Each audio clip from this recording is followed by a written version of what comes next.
सिद्धिविनायकाय नमः। ॐ गणपतये नमः। ॐ भालचन्द्राय नमः। ॐ लम्बोदराय नमः। ॐ नमो गणेभ्यो गणपतिभ्यो नमो नमो। भ्रातेभ्यो भ्रातपतिभ्यो नमो नमो। गृत्सेभ्यो गृत्सपतिभ्यो नमो नमो। विरूपेभ्यो विश्वरूपेभ्यो नमो नमः। सभी भक्तों को संकष्टहर गणेश चतुर्थी की हार्दिक शुभकामनाएं। भगवान गणपति सभी को सद्बुद्धि, विवेक, सौमनस्य, सौहार्द्र, सुख, समृद्धि एवं शांति प्रदान करें। सभी लोग मानसिक तौर पर प्रसन्न, उत्साही एवं भगवान की कृपा से संयुक्त होएं, ऐसी मेरी कामना है। मित्रों, जैसा कि आप सभी लोग जानते हैं कि आज संकष्टहर गणेश चतुर्थी है। क्या खास है इस दिन? मैं आपको शिव पुराण की उन पवित्र पद्यों की तरफ ले चलता हूँ जो भगवान शंकर जी ने स्वयं गणेश जी को आशीर्वाद देते हुए कहा था। चतुर्थ्याम त्वं समुत्पन्नो भाद्रे मासी गणेश्वर, असिते च तथा पक्षे चंद्रो चंद्रस्योदयनेत्सुभे, प्रथमे च तथा यामे गिरिजायाः सुचेतस, आविर्बभूवते रूपं यस्मात्ते व्रतमुत्तमम्। हे गणेश्वर, तुम भाद्रपद मास की कृष्ण पक्ष की चतुर्थी के दिन सायंकालीन वेला में चंद्रोदय काल में उत्पन्न हुए हो और रात्रि के प्रथम प्रहर में गिरिजा के चित्त से ही तुम्हारा आविर्भाव प्राकटन हुआ है। इसलिए उसी दिन तुम्हारा उत्तम व्रत किया जाएगा, जिसको संकष्टहर चतुर्थी, गणेश चतुर्थी और गणेश जन्मोत्सव के रूप में मनाया जाएगा। हम सभी लोग जन्माष्टमी में भगवान श्री कृष्ण का जन्म मनाते हैं और रामनवमी के दिन भगवान श्री राम का जन्मोत्सव मनाते हैं। भगवान गणेश जी जो विघ्नों के हर्ता हैं और विराट बुद्धि और वैदुष्य से संपन्न भगवान गणपति, उनका जन्मोत्सव मनाना चाहिए भाद्रपद मास की कृष्ण चतुर्थी तिथि के दिन, जो कि शाश्वत रूप से लाखों वर्षों से अनवरत रूप से लोग मनाते आए हैं। कैसे गणेश जी का प्राकटन हुआ, इस विषय में एक शिव पुराण की मैं आपको गाथा सुनाऊंगा। एक बार भगवान शंकर किसी कार्य से दूर चले गए। स्नान आदि करके भ्रमण करने की इच्छा से घर से निकले। माँ पार्वती, उमा, भवानी ने स्नान की इच्छा की। उनकी दो सहचरी सेविकाएं जया और विजया उनके साथ विराजमान थी। वो भगवान भगवती उमा को, पार्वती को स्नान कराने के लिए उद्यत हुई। माँ पार्वती ने कहा, मेरे स्थान में किसी भी तरह का विघ्न नहीं आना चाहिए, क्योंकि कई दिनों से मेरे कई कार्यों में विघ्न आ रहे हैं। ऐसा ना हो मैं स्नान का आनंद ही ना ले पाऊँ।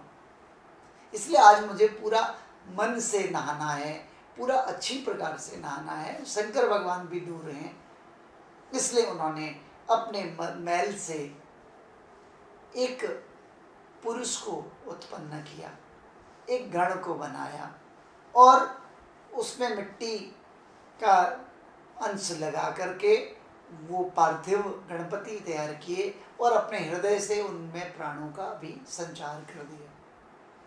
और उस बालक के साक्षात प्रकट होने पर माँ भवानी ने कहा तुम मेरे पुत्र हो, इसलिए अब तुम मेरे गण भी कहलाओगे। तुम द्वार पर ऐसी चाकसी करो कि कोई अंदर ना आने पाए, मेरे स्थान में कोई भी बाधा ना आए और मैं स्थान का पूरा आनंद ले पाऊँ। गणेश जी को खाने के लिए मोदक दिए रुचिकर, वो मोदक खाने लगे, स्वाद लेने लगे।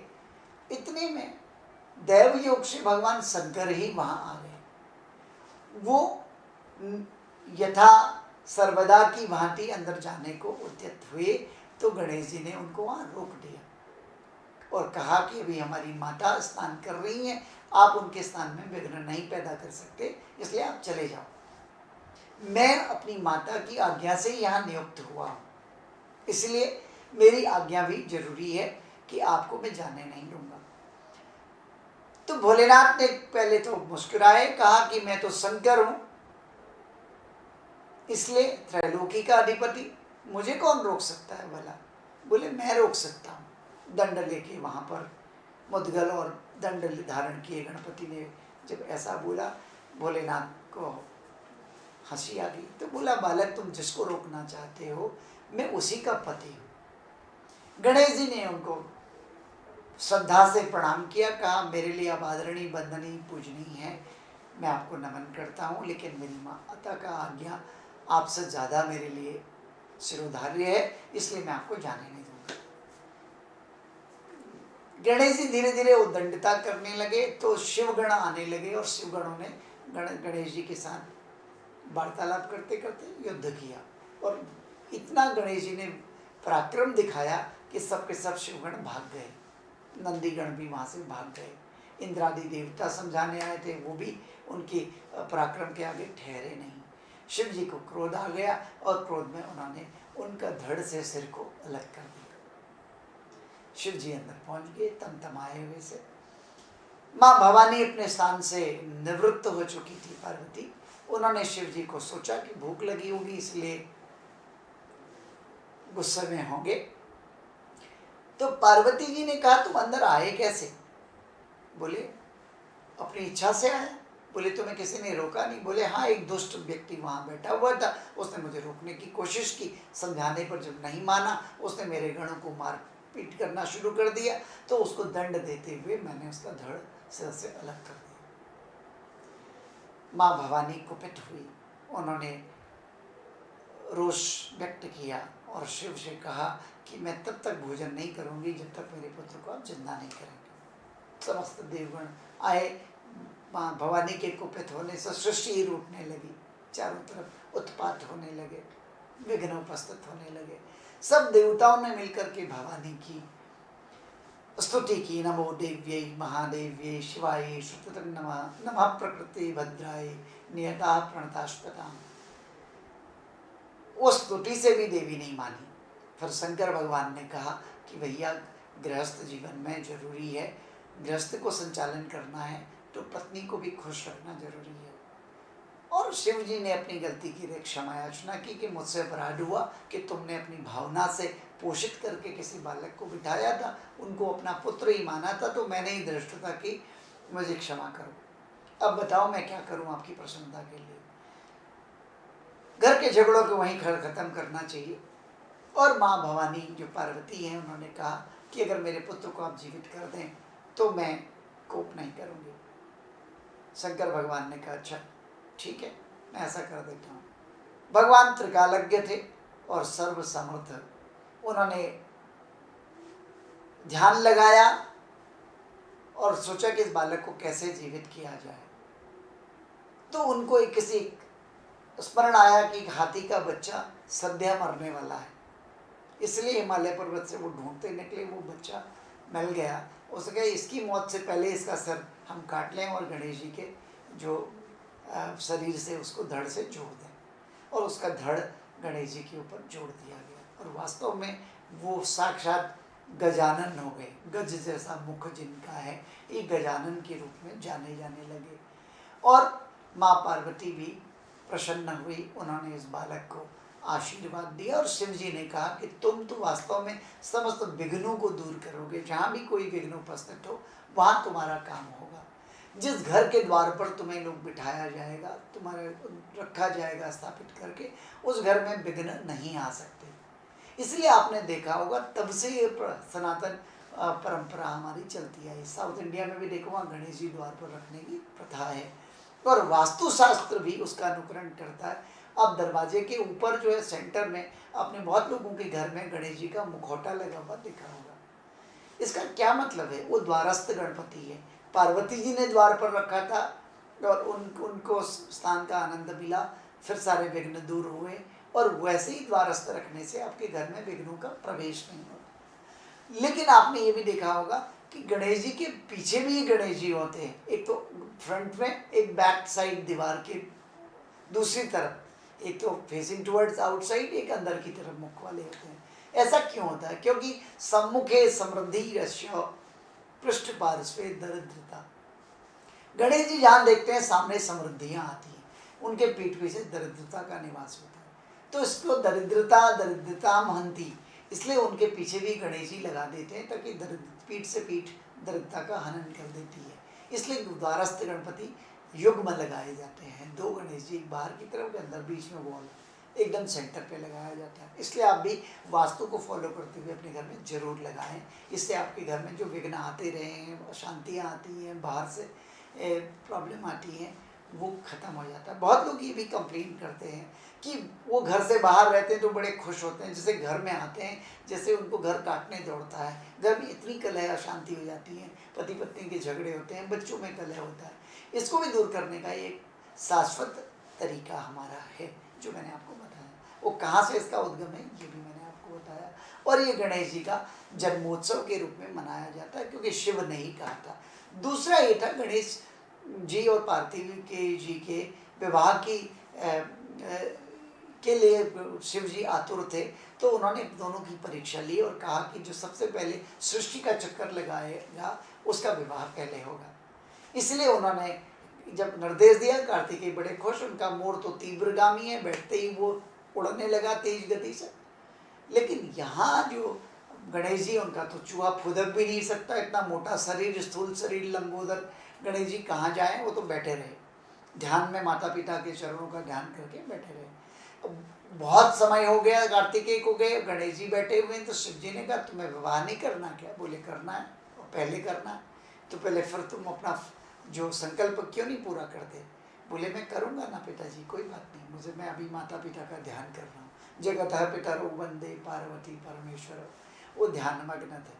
उसके बाद गणेश जी उठे, धीरे धीरे उन्होंने बहुत सहजता से और बहुत प्रेम से और श्रद्धा से माता पिता के साथ परिक्रमा कर डाली और उनको प्रणाम किया।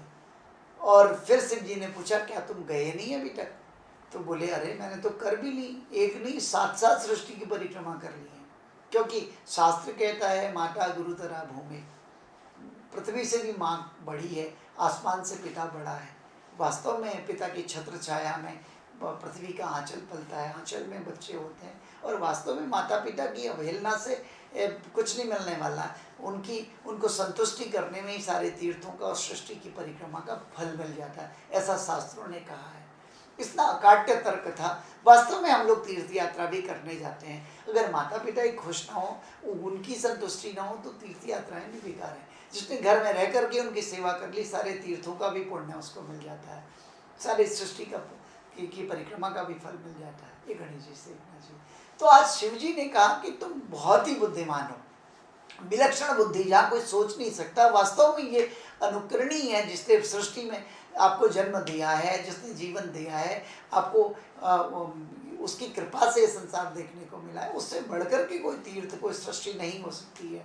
इसलिए तुम अब सबसे पहले पूजे जाओगे। इंद्रादि देवताओं ने भी कहा हम लोगों से भी पहले तुम्हारी पूजा होगी। विष्णु भगवान ने भी वचन दिया कि तुम सबसे पहले आदि पूज्य, अग्र पूजा के अधिकारी होंगे। और जहाँ गणेश जी का पूजन नहीं होगा वहाँ विघ्न अपने आप आएंगे।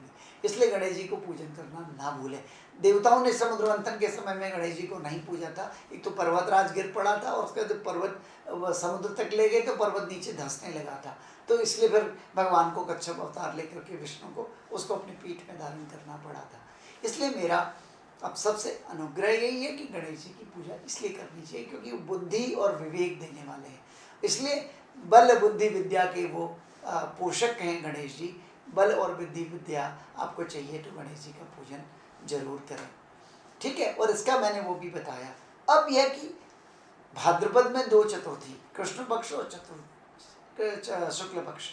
कृष्ण पक्ष में नाम करके शुक्ल पक्ष में वो गणपति बप्पा मोरिया महाराष्ट्र में खूब होता है, मुंबई में आप भी देखते हैं। एक्चुअली में वो शास्त्र सम्मत नहीं है। शास्त्र मत तो गणेश जी का गणेश चतुर्थी, संकष्टहर चतुर्थी, यही भाद्र कृष्ण चतुर्थी आज के दिन को ही मनाया जाता है। तो उसको क्यों मनाते हैं? क्योंकि उस समय अंग्रेजों का शासन था और उस समय गणेश चतुर्थी चली गई थी और वहाँ 2 से अधिक लोग इकट्ठा होना अलाउड नहीं था। इसलिए उन लोगों ने परमिशन लेके एक धार्मिक आयोजन किया। गणेश शुक्ल पक्ष की चतुर्थी के दिन लोगों को ये सांस्कृतिक चेतना के लिए, स्वतंत्रता की, स्वाधीनता के लिए तैयार करने के लिए उन्होंने एक उत्सव गणेश जी का रख लिया और वही उत्सव बाद में जन आंदोलन के रूप में आ गया और वो कोई बुरा नहीं है। लेकिन जो महात्म्य है इसी भाद्र कृष्ण चतुर्थी तिथि का है जो आज के दिन है, इसीलिए गणेश जी को पूजा जाता है। गणेश जी को बुद्धि विद्या और विवेक के लिए पूजते हैं और गणेश जी के रिद्धि सिद्धि तो सदैव उनके पास रहती है और शुभ लाभ उनके साथ साथ पुत्र रूप में रहते हैं, इसीलिए उनकी पूजा सर्वत्र होती है। और वास्तव में स्वस्ति का भी कारक माना जाता है, इसलिए विनायक प्रिया नित्यम तांच स्वस्ति ब्रुवंतु न, ब्राह्मण लोग पुण्यावाचन में आशीर्वाद देते हैं। जो विनायक प्रिया है, आरोग्य कारिणी है, जो शारीरिक रोगों को मिटाती है, मानसिक संतुष्टि और चेतना प्रसन्नता को जो आदान करती है, वो स्वस्ति गणेश जी की कृपा से ही प्राप्त हो सकती है। इसलिए सब गणेश जी को पूजे हैं, इसलिए इस गणेश चतुर्थी का आज महत्व है। और गणेश जी विघ्नों के हरता और विघ्नों के कर्ता भी। अगर आपने गणेश जी को नहीं पूछा तो विघ्न भी उपस्थित हो जाएंगे, फिर गणेश जी अपना काम हटा देंगे, फिर विघ्न स्वयं आएंगे। ऐसा नहीं गणेश जी विघ्न करेंगे, स्वयं ही वो विघ्न उपस्थित हो जाएंगे। इसलिए गणेश जी का नाम लेके जो भी काम करो वो पूरा होता है। इसलिए लोग 4 में कहते हैं काम का श्री गणेश हो गया, हाँ श्री गणेश हो गया, क्योंकि गणेश जी से ही वो कार्य का आरंभ होता है, इसलिए गणेश जी को मानते हैं।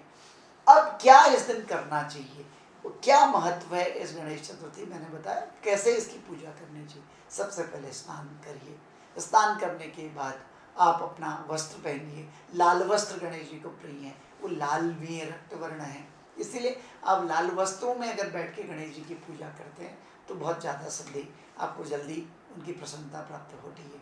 इसलिए आप स्नान ध्यान करके बैठिए और मन में गणेश जी का स्मरण करते बैठिए। सबसे पहले गणेश जी की मूर्ति का ध्यान करिए और स्नान कराइए उनको दूध से, जल से, गंगा जल से, फिर पंचामृत से, फिर से जल से स्नान कराइए।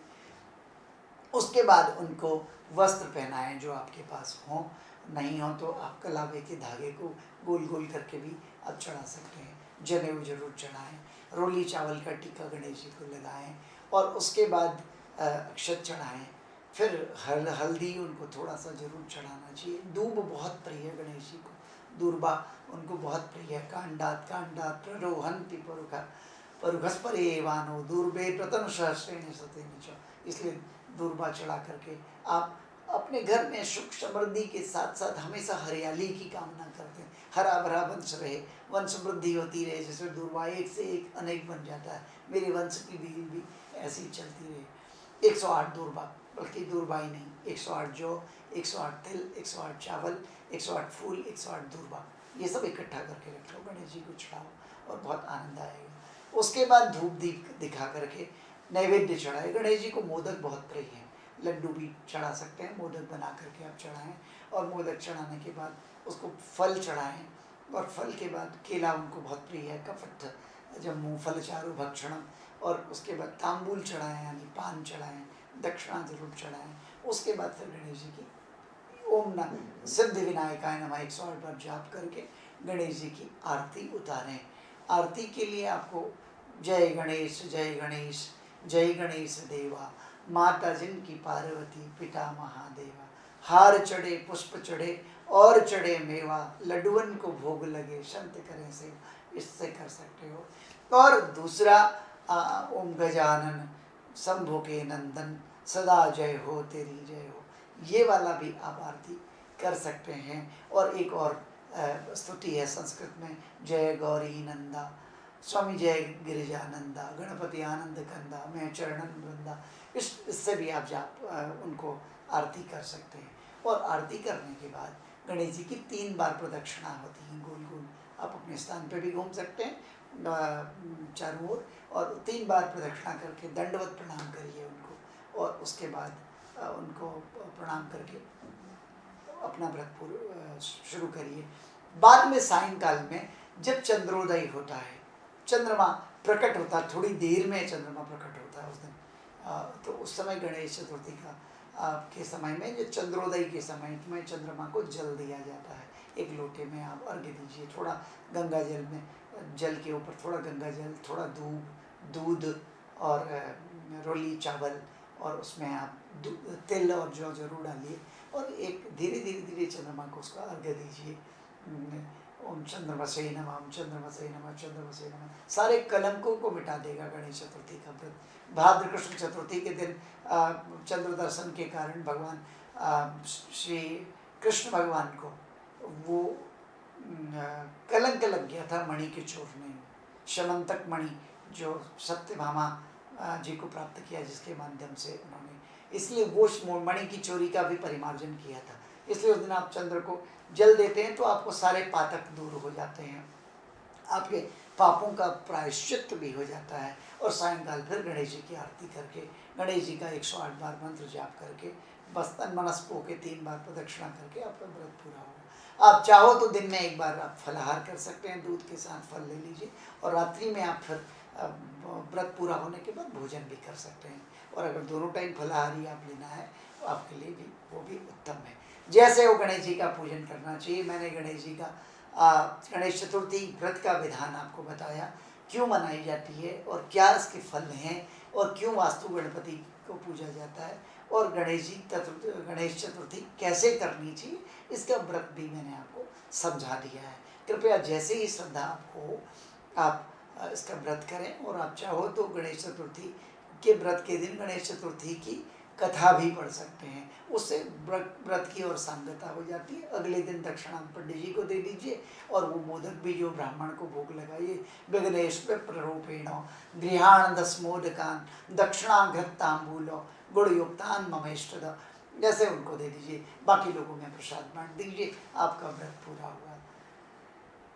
अब मैं आपसे विदा लेता हूँ गणेश जी के जय जयकार के साथ। बोलो विघ्न विनाशक गणपति भगवान की जय हो।